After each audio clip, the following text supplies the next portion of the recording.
So, welcome to strategic management class. Last class we discussed about unit 3, which is about a strategy planning. Actually, this one is about strategy implementation and control. Like as we know, planning is like how we are going to, what are the strategies we are going to, follow up, and this one is about how we are going to implement.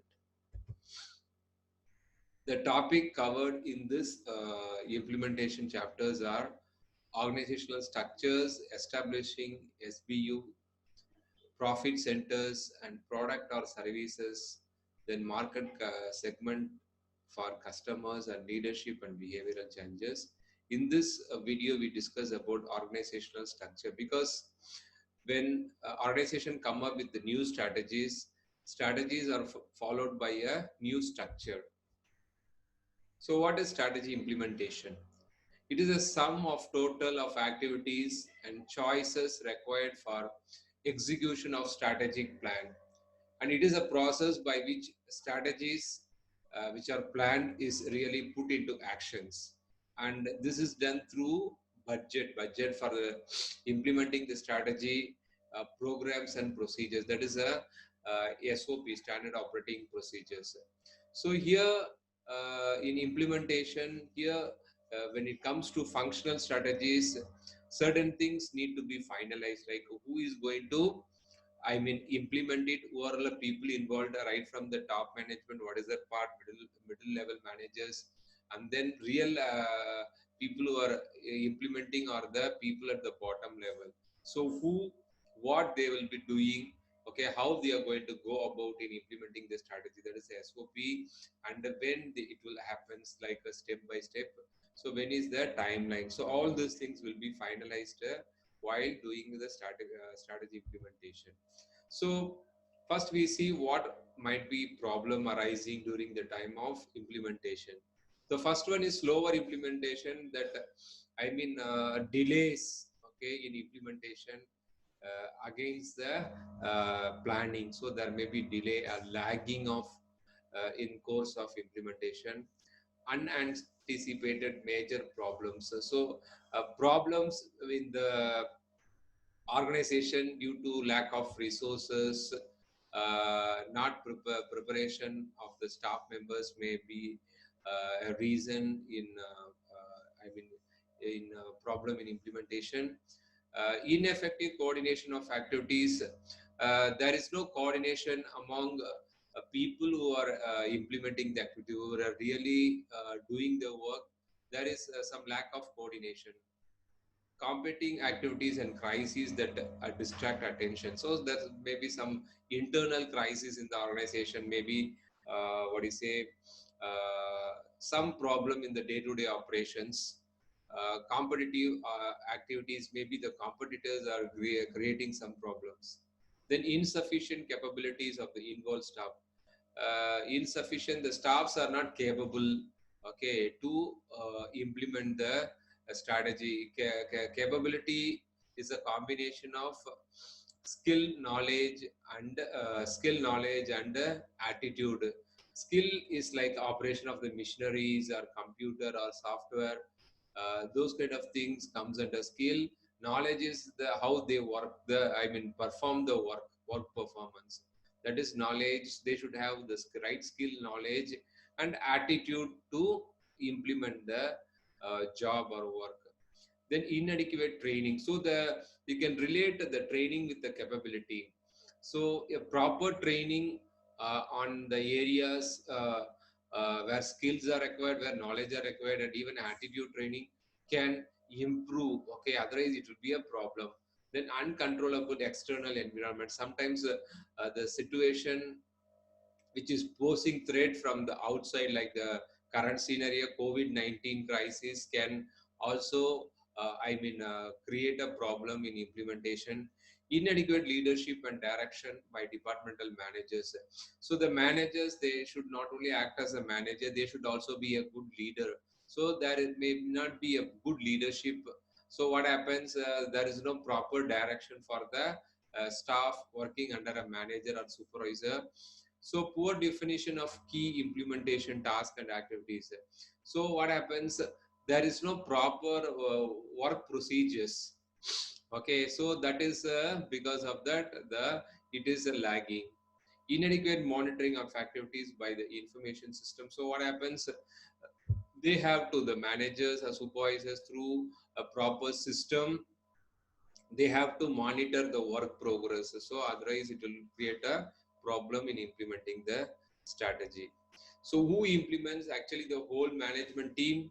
Not only the management teams, all the managers, supervisors, even the staff at the bottom level. So everyone is involved in the implementation. Basically planning is done at the top management level or management team, but implementation is done by lower level managers and the frontline staffs who actually will execute the day-to-day on day-to-day basis. So as we discussed, new organizational strategy will be followed by organizational structure. So what is an organizational structure? It is something that provides a framework within which strategies, business, corporate, international, and cooperative are used.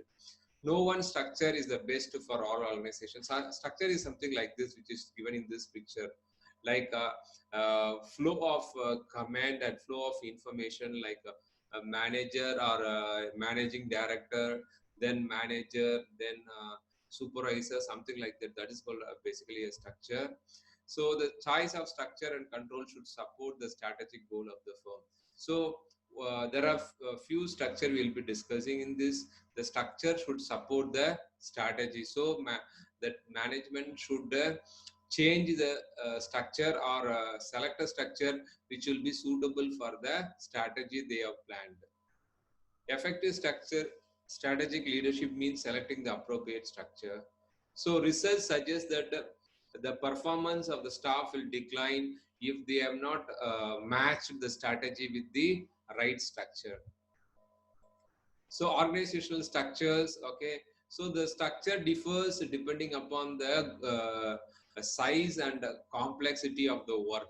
Okay, these two factors determine there's one is the size of the organization and how complex the work are. This to determine what kind of structure. Here we are seeing the basically the four structure. One is a simple structure. Second one is a functional structure. Third one is a multidivisional structure, and fourth one is a matrix structure. Here, given like glimpses of all the four structure, we go into the details. First one is a simple structure. Here, the owner manager makes all major decisions and monitor all the activities. Most of the small businesses, okay, in our country and around the world has the simple structure where the owner will be like doing the role of manager, HR manager, operational manager. So multitasking, okay, there is no specialization. Okay, he may be assisted by a salesperson or a clerk. Staff act as an extension of manager's supervisory authority, matched focus strategies and business level strategies. These firms offer single product lines in single geographic market. So they may not have different many product lines.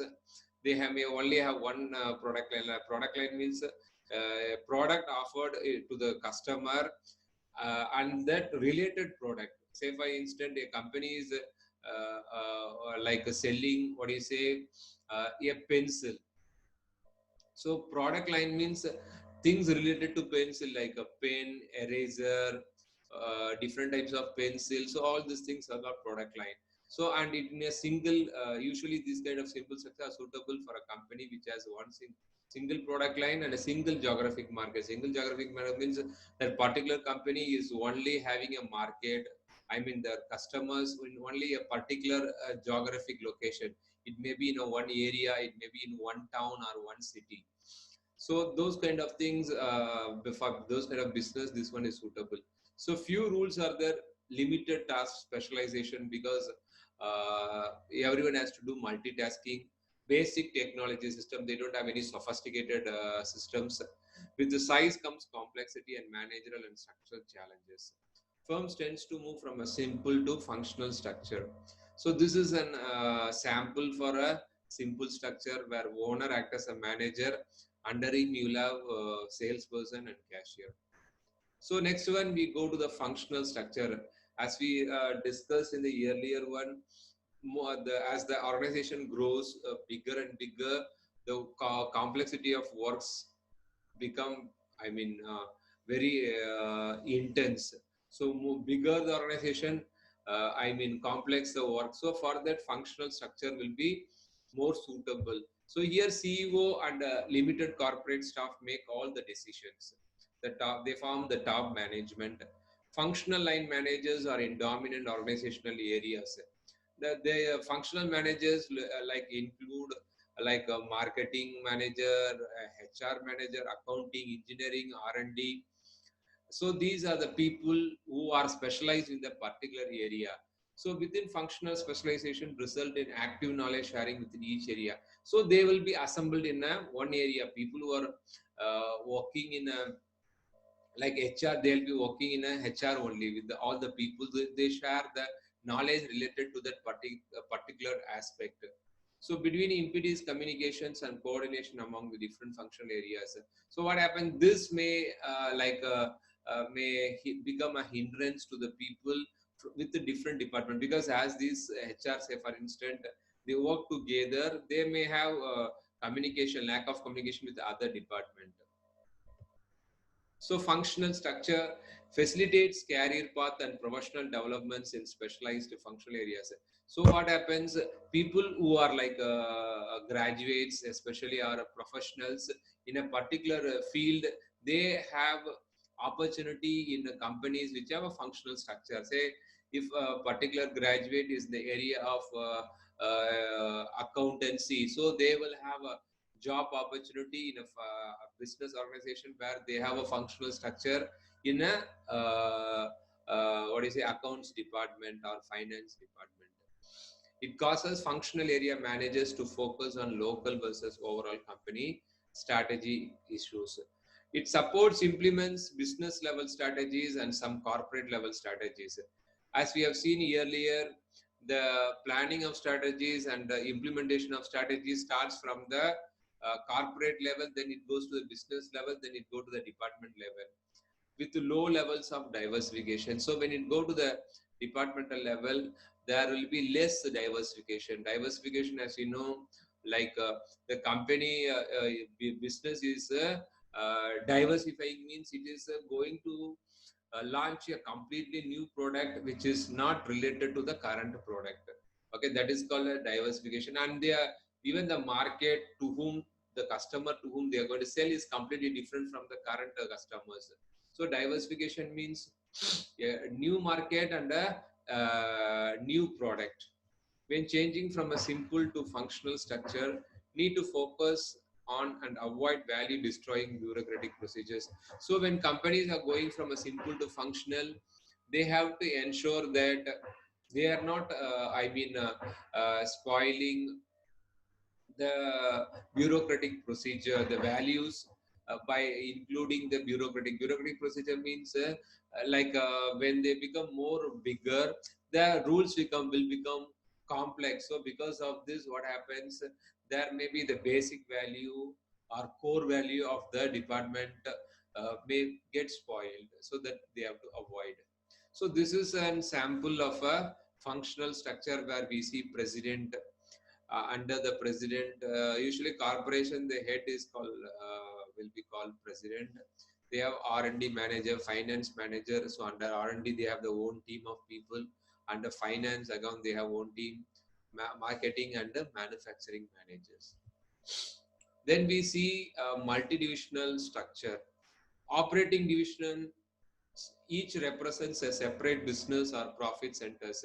So multidivisional is nothing but this is called another name is called SBU, Strategic Business Unit.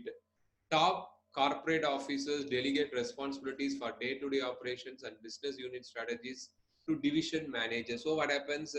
This structure, under this structure, there will be one normal or functional structure, plus additionally there will be one more one, which is called a strategic business unit. So they operate in a parallel manner. So ties together all operating divisions. Each division represents a separate business or profit centers with its own functional hierarchies. Okay, so every profit center will have a hierarchy like a manager, under the manager maybe a supervisor, then the frontline staffs will be operating. Each division is responsible for daily operations. The business unit strategy is dedicated to the divisions. Again, multinational form, appropriate structure as firms diversify. Diversify means when they are going for a new product to the new market, then SBUs are SBUs are the right choice. So when they have right choice, then it is better to have the multidivisional structure. So three major benefits: simplifies the problem of control through more accurate monitoring of the performance of each business. Here, what happens? The main business which a corporation is having, okay, and SBU will be, one is unrelated. So what happens is easy to monitor the performance, how good the business units are operating. Facilitates comparison between divisions, which improves the resource allocation process. So when they are able to, what do you say, compare which one is good, so whatever the strategic business unit is doing good, so they can allocate more resources. Stimulates managers of poorly performing divisions to look for ways of improving performance. In other way, the other unit which is not doing well, okay, so this will help to motivate the managers who are in that particular where there is a poor performance to look for areas to improve. Then we go to the fourth one, which is called a matrix structure. The matrix organizational structure is a combination of two or more types of organizational structures. The matrix organization is a structure uniting these other organizational structures to give them the balance. So actually, here it's a combination of like two structures. So they may have one functional structure or one simple structure. This is more, suitable for business like real estate people, construction people who are having projects, okay, in different parts or different regions of a country or around the world.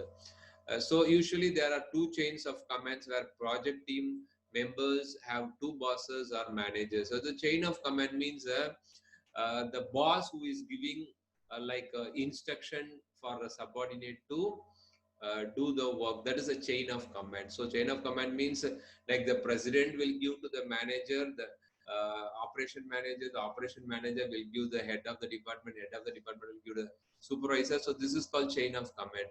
In functional or simple one, there will be only one chain of command.